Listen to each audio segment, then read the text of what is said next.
Had some questions on how to fuse the way I spec'd on my super sodium um, formula on the forum. So I thought it'd just be easier to show how I do it. I use this HVAC tape. It's the real aluminum type.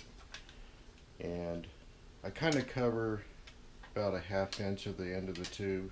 I think this is 3 inches wide, by the way. No, 2.5. And I just kind of roll it on. Keep this straight as I go. It does want to kink up on you. Just roll that on straight. And I kind of push them all together like that. Then I take a quick match.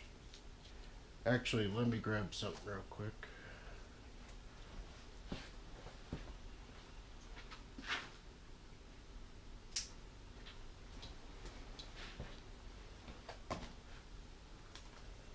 This is that instant visco fuse.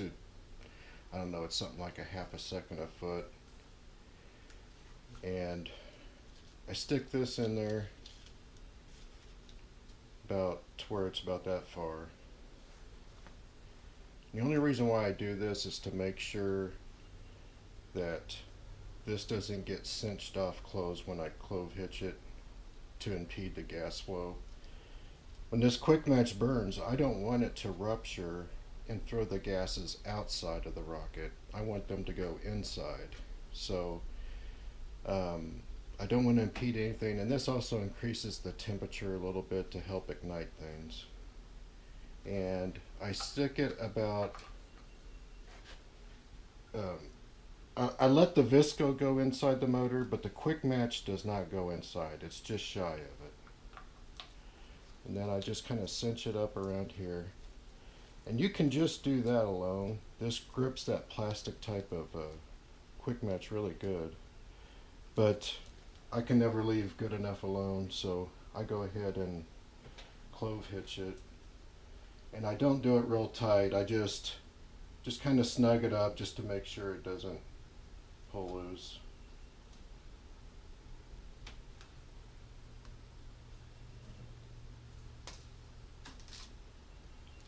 And then just do my visco like you normally would.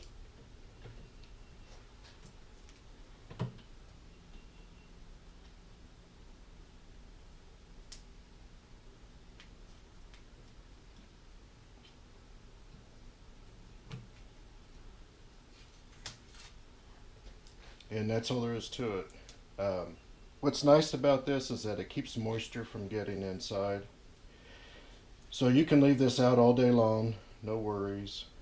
And all my fuel formulas that I've posted, they're designed to be fused this way. And I know a lot of you are thinking, well, your Sally fuel isn't that hot if you can do that. I know what hot Sally fuel is. I have hot Sally that I can only use a spindle that long, and it will KO if I go any longer than that.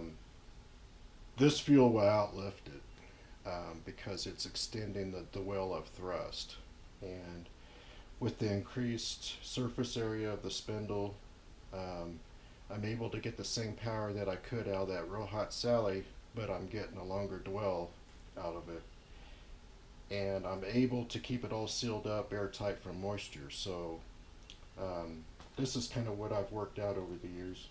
And it's taken a long time to figure something out that works good. And I always have people ask, why do I use quick match? Why don't I just put the fuse in there? And this is why. Is that when that gas goes in there to ignite it, it pops this so that it's not impeding the gases from getting out. And it does it just quick enough that it doesn't impede, it doesn't create a KO, and like you normally would get. And I've been able to successfully do it with hot Sally. I just don't feel good about it. I feel like, um, whenever you have a red line motor, it's just, anything can happen, and you just cross your head wrong way in Elkato. And this method has just kind of worked out all the bugs out of that, where I can still get the power and reliability and not worry about temperatures. I've tested these for as long as 6 months with this fuel and this fusing system. I fuse it up as soon as I make the motor, toss it in a drawer. I don't put it in a Ziploc baggie. I don't do anything special to it. I just throw it in there. And 9 months later, I can go out there and get the same lift performance as I did when it was brand new. So, and I've been documenting, month to month over the years on doing this and tweaking things and whatnot, and this is what I settled on. So, anyway, I thought it'd just be easier to show than try to explain it.